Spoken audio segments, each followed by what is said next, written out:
ഞെട്ടിക്കുന്നത് അതല്ലെങ്കിൽ അങ്ങേയറ്റം സങ്കടപ്പെടുത്തുന്നത് എന്നതല്ലാതെ ഈ ഹേമ കമ്മിറ്റി റിപ്പോർട്ടിനെ നമുക്ക് പറയാൻ കഴിയില്ല. കാരണം നമ്മൾ അത്രയും ആരാധിച്ചു പോകുന്ന, നമ്മൾ സ്ക്രീനിൽ നന്മയുടെ വിളനിലമായി കാണുന്ന പല മനുഷ്യരും, പല താരങ്ങളും അവർ അത്രയധികം സ്ത്രീവിരുദ്ധരാണ് എന്ന് പേര് പറയാതെ തന്നെ മലയാള സിനിമ ആൺമേൽക്കോയ്മയുടെ ഒരു സമാന്തര അധോലോകമാണ് എന്നുള്ള ഞെട്ടിക്കുന്ന വിവരമാണ് ഈ ഹേമ കമ്മിറ്റി റിപ്പോർട്ടിൽ പറയുന്നത്. മാത്രമല്ല അതിലെ പല വിവരങ്ങളും അത് ലൈംഗികതയും ഒപ്പം തന്നെ ലഹരിയും അരങ്ങുവാഴുന്ന മലയാള സിനിമ എന്നു തന്നെ നമുക്ക് പറയേണ്ടി വരും. അത്രത്തോളം നീചമായ കാര്യങ്ങൾ ആ മേഖലയിൽ അനുഭവിക്കുന്നു എന്നുള്ളതാണ്. ഈ റിപ്പോർട്ട് മാധ്യമപ്രവർത്തകർക്ക് കിട്ടിയിട്ട് 1 മണിക്കൂറായിട്ടേ ഉള്ളൂ. 233 പേജുകളുള്ള ആ റിപ്പോർട്ട് നമുക്ക് ആദ്യ 1 മണിക്കൂറുകൾ കൊണ്ട് നമുക്ക് കഴിയുന്ന വായന എത്രയാണെന്ന് അറിയാം. ആ 1 മണിക്കൂർ നടത്തിയ വായനയിൽ തന്നെ വരുന്നതൊരു ഘോഷയാത്ര.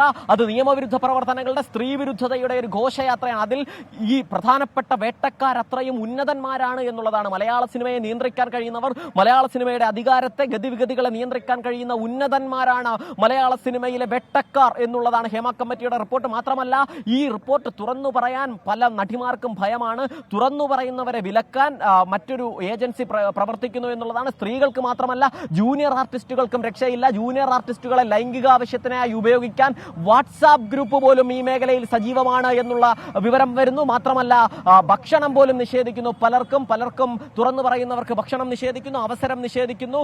ഏതെങ്കിലും തരത്തിൽ പ്രതികരിക്കാനിരുന്നാൽ ഓൺലൈനിലൂടെ ഫാൻ ഗ്രൂപ്പുകളെ ഉപയോഗിച്ച് അവരെ ഉപദ്രവിക്കുന്ന സാഹചര്യം ഉണ്ടാകുന്നു എന്നത് ഉൾപ്പെടെയുള്ള അങ്ങനെ ഒരു നിയമലംഘനങ്ങളുടെ ഘോഷയാത്രയാണ് പറയുന്നത്. മാത്രമല്ല ഈ ലിംഗനീതിയെക്കുറിച്ചൊരു ബോധവൽക്കരണം സിനിമാ മേഖലയിൽ ആവശ്യമുണ്ട്. പലരും ഈ ലിംഗനീതിയെക്കുറിച്ച് സംസാരിക്കുന്ന പലരും ഇരട്ട മുഖമുള്ളവരാണ്. ചിലർ ആ ആളുകൾ തന്നെ രാത്രിയിൽ വന്ന് വാതിലിൽ മുട്ടുന്നു. ലഹരിയുടെ അമിത ഉപയോഗത്തിൽ രാത്രിയിൽ വലുതായി വാതിലിൽ മുട്ടുന്ന പല ആളുകളുമുണ്ട്. ആൺമേൽക്കോയ്മയാണ് മലയാള സിനിമയിൽ നിലനിൽക്കുന്നത് എന്നുള്ളതാണ് ഈ റിപ്പോർട്ടിൽ പറയുന്നത്. മാത്രമല്ല ഒരു വിധത്തിലുള്ള സുരക്ഷിതത്വവും ഷൂട്ടിംഗ് ലൊക്കേഷനുകളിൽ ഇല്ല എന്നും, വസ്ത്രം മാറാൻ പോലും കുറ്റിക്കാടുകളിലും കുറ്റിച്ചെടികളുടെയും മരത്തിന്റെയും മറവിൽ നിന്ന് വസ്ത്രം മാറുന്ന അവസ്ഥ പോലും പല സ്ഥലങ്ങളിലും ഉണ്ട് എന്നുള്ളത് ഈ റിപ്പോർട്ടിൽ പറയുന്നു. പണത്തിന് വേണ്ടി മാത്രമാണ് സ്ത്രീകൾ എത്തുന്നതെന്നൊരു വിലയിരുത്തലിൽ ആ നിലയിലാണ് സ്ത്രീകളെ ട്രീറ്റ് ചെയ്യുന്നത് എന്നും പറയുന്നു. നോക്കണം, നമ്മൾ ഈ മലയാള സിനിമയിലെ നമ്മൾ തന്നെ ആരാധിച്ച് നമ്മൾ തന്നെ ഉന്നത സ്ഥാനത്തേക്കൊക്കെ ഇരിക്കുന്നവരിൽ പലരും ഇവിടെ വെട്ടക്കാരാകുന്നു എന്നുള്ളതാണ് ഏറ്റവും പ്രധാനപ്പെട്ട കാര്യം. മാത്രമല്ല മോശം ചിത്രങ്ങൾ, മോശം ലൈംഗിക ഉദ്ദേശത്തോടു കൂടിയുള്ള ചിത്രങ്ങളും മെസ്സേജുകളും രാത്രിയിൽ അയക്കുന്ന സിനിമാ താരങ്ങൾ പലരുമുണ്ട്. അവർ പിറ്റേന്ന് രാവിലെ ഒന്നും അറിയാത്തതുപോലെ ഷൂട്ടിംഗ് ലൊക്കേഷനുകളിൽ വരും. അവർക്ക് വലിയ സ്വീകരണം കിട്ടും. ഇവരെ അംഗീകരിക്കാത്തവരെ, ഈ അഹന്തയെ അംഗീകരിക്കാത്തവർക്കെതിരെ അപ്രഖ്യാപിത വിലക്ക്. പലതവണ ഷോട്ടുകൾ വീണ്ടും എടുക്കേണ്ടി വരുന്ന ഗതികേട് സ്ത്രീകൾക്കുണ്ടാകുന്നു എന്നുള്ളത് പറയുന്നുണ്ട്. മാത്രമല്ല ഏതെങ്കിലും തരത്തിൽ ഇവർക്കെതിരെ സംസാരിച്ചാൽ താങ്ങാവുന്നതിലപ്പുറമുള്ള തെറിവിളികളും സൈബർ ബുള്ളിയും നടത്തുന്നുണ്ട്. അതിനായി ഒരു ഗ്രൂപ്പ് തന്നെ പ്രവർത്തിക്കുന്നുണ്ട് എന്ന് ഈ റിപ്പോർട്ടിൽ പറയുന്നുണ്ട്. ലഹരി ഉപയോഗം സർവ്വസാധാരണമാണ്. മലയാള സിനിമയിലെ യുവനടന്മാരിൽ പലരും ഈ ലഹരിക്ക് അടിമകളാണ് എന്ന് പറയുന്നുണ്ട്. മാത്രമല്ല ഈ തെളിവുകൾ ഉൾപ്പെടെയുള്ള കാര്യങ്ങൾ സ്വീകരിച്ചുകൊണ്ടാണ് ഈ റിപ്പോർട്ട് പുറത്തു വന്നിരിക്കുന്നത്. മാത്രമല്ല ഈ റിപ്പോർട്ടിൽ പല ഈ പേരുകളും അവരുടെ ഐഡന്റിറ്റി വെളിപ്പെടുത്തുന്നതുമായിട്ടുള്ള പേരുകൾ ഒഴിവാക്കിയതിനു ശേഷമാണ് ഈ റിപ്പോർട്ട് പുറത്തു വന്നിട്ടുള്ളത് എന്നത് ശ്രദ്ധേയമാണ്. അതുകൊണ്ട് തന്നെ ഇപ്പോഴും ഇതാര് എന്നൊരു ചോദ്യം വരും. ഈ പേരുകൾ കൂടി പുറത്തു വന്നാൽ പല വിഗ്രഹങ്ങളും ഉടയും എന്നുള്ളതാണ് ഈ റിപ്പോർട്ടിൽ നിന്ന് തന്നെ മനസ്സിലാക്കുന്നത്. അങ്ങനെ തന്നെ ഈ റിപ്പോർട്ടിൽ എഴുതിയിട്ടുമുണ്ട്. റിപ്പോർട്ടിൽ നിന്നും നമ്മൾ മനസ്സിലാക്കുന്നത് പല താരവിഗ്രഹങ്ങളും ഉടയുന്നതാണ് എന്നുള്ളതാണ്. ഉന്നത സ്ഥാനത്തുള്ളവർ വേട്ടക്കാരായി നിന്നുകൊണ്ട് ഇരയാക്കപ്പെട്ടവരുടെ പല മൊഴികളും ഞെട്ടിക്കുന്നതും സങ്കടപ്പെടുത്തുന്നതുമാണ്. കമ്മീഷൻ തന്നെ മൊഴികൾ കേട്ടത് അങ്ങേയറ്റം സങ്കടത്തോടെയാണ് എന്ന് റിപ്പോർട്ടിൽ പറയുന്നുണ്ട്. മാത്രമല്ല ശരീരം പ്രദർശിപ്പിക്കുന്ന രംഗങ്ങൾ ചിത്രീകരിക്കാൻ നിർബന്ധിക്കുന്നു. സിനിമയുമായി ബന്ധപ്പെട്ട് ആ സിനിമയ്ക്ക് ആവശ്യമില്ലാത്ത നിലയിലുള്ള രംഗങ്ങൾ പോലും ശരീര പ്രദർശനവുമായി ബന്ധപ്പെട്ട് വേണ്ടിവരുന്നു. ഇറുകിയ വസ്ത്രങ്ങളും മറ്റ് ലൈംഗിക ഉദ്ദേശത്തോടു കൂടിയുള്ള വസ്ത്രങ്ങളും നിരന്തരമായി ഇടാൻ നിർബന്ധിക്കുന്നു എന്നുള്ളത് പറയുന്നുണ്ട്. മാത്രമല്ല മാംസക്കച്ചവടം നടക്കുന്നുണ്ട്, സിനിമാ മേഖലയിൽ മാംസക്കച്ചവടം നടക്കുന്നുണ്ട് എന്ന് ഈ റിപ്പോർട്ടിൽ പരാമർശിക്കുന്നുണ്ട്.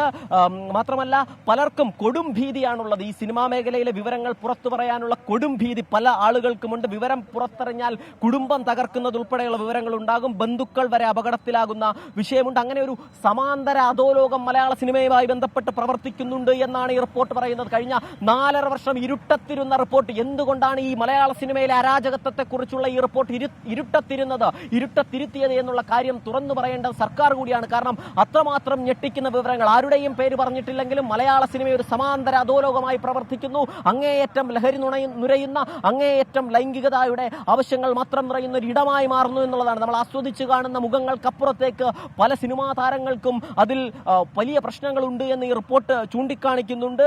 കൂടെ ഉറങ്ങാൻ പോലും നിർബന്ധിതരാകുന്ന സാഹചര്യമുണ്ട്. അഭിനയം പാഷനാകുന്നവരെ വളരെയധികം ഉപദ്രവിക്കുകയും ആലിംഗനം ഉൾപ്പെടെയുള്ള സീനുകൾ പലതവണ റിപ്പീറ്റ് ചെയ്യുകയും ചെയ്യുന്ന സാഹചര്യം പല സെറ്റിലുമുണ്ട് എന്ന് പറയുന്നുണ്ട്. മാത്രമല്ല ഈ തരത്തിൽ പല ആളുകൾക്കും ഈ കമ്മീഷന് മുന്നിൽ, കമ്മിറ്റിക്ക് മുന്നിൽ, ഹേമ കമ്മിറ്റിക്ക് മുൻപിൽ മൊഴി നൽകാൻ വന്ന പല ആളുകൾക്കും ഭയമായിരുന്നു. പല ആളുകളും ഈ റിപ്പോർട്ട് പുറത്തു പോകുമെന്ന ഭയം ഉണ്ടായിരുന്നു എന്നുള്ളതും ഈ റിപ്പോർട്ട് ചൂണ്ടിക്കാണിക്കുന്നു. മാത്രമല്ല മലയാള സിനിമയിൽ ഒരു പവർ ഗ്രൂപ്പ് പ്രവർത്തിക്കുന്നു എന്ന അതിഗുരുതരമായ ഒരു ആരോപണം കൂടി ഈ ഹേമ കമ്മിറ്റി റിപ്പോർട്ടിലുണ്ട്. ആരാണ് ആ പവർ ഗ്രൂപ്പ് എന്ന് വെളിപ്പെടുത്തിയിട്ടില്ലെങ്കിൽ പോലും 10 മുതൽ 15 വരെ പ്രമുഖർ മലയാള സിനിമയെ നിയന്ത്രിക്കുന്നു എന്നുള്ളതാണ്. ആ പവർ ഗ്രൂപ്പിൽ 10 മുതൽ 15 വരെ ആളുകൾ ഈ പവർ ഗ്രൂപ്പുമായി ബന്ധപ്പെട്ടുണ്ട്. അവർ ഏജന്റുമാർ മുഖേന ഇടനിലക്കാരായ ആ പവർ ഗ്രൂപ്പ് മലയാള സിനിമയെ നിയന്ത്രിക്കുന്നു എന്ന് പറയുന്നു. മാത്രമല്ല തങ്ങളുടെ ആവശ്യത്തിന് വഴങ്ങുന്ന നടിമാർക്ക് കോഡ് പേരുകൾ നൽകിയിട്ടുണ്ട് എന്നുള്ളത് അടക്കമുള്ള അതിഗുരുതരമായ ഞെട്ടിക്കുന്ന വെളിപ്പെടുത്തലുകൾ ഇതുമായി ബന്ധപ്പെട്ടുണ്ട്. പല സംവിധായകരും സാഹചര്യങ്ങളെ മുതലെടുക്കുന്നുണ്ട്. സിനിമയിലെ ഈ സിനിമാ മോഹവുമായി എത്തുന്ന യുവനടിമാർക്ക് ആദ്യം കാസ്റ്റിംഗ് കൗച്ചിന് വിധേയമാകേണ്ടി വരുന്ന സാഹചര്യം ഉണ്ടാകുന്നുണ്ട്. പലപ്പോഴും എതിർക്കുന്നവർക്ക് തൊഴിൽ നിഷേധിക്കുന്ന സാഹചര്യമുണ്ട് എന്ന് പറയുന്നു. പ്രത്യേകിച്ചും തൊഴിൽ നിഷേധിച്ചു എന്നൊരു നടിയുടെ മൊഴി ഇതുമായി ബന്ധപ്പെട്ടുണ്ട് എന്നാണ് പറയുന്നത്. ജീവന് വരെ ഭീഷണിയുണ്ട്. WCCയിൽ അംഗത്വം എടുത്തത് കൊണ്ട് മാത്രം സിനിമയിൽ നിന്ന് പുറത്തു പോകേണ്ടി വന്നവരുണ്ട് എന്ന് ഇതുമായി ബന്ധപ്പെട്ട പറയുന്നുണ്ട്. അതിൽ തന്നെ ഏറ്റവും പ്രധാനമായി ചൂണ്ടിക്കാണിക്കുന്നത് അതിക്രമം കാട്ടിയവരിൽ പലരും വലിയ താരങ്ങൾ എന്നുള്ളതാണ് ചൂണ്ടിക്കാണിക്കുന്നത്.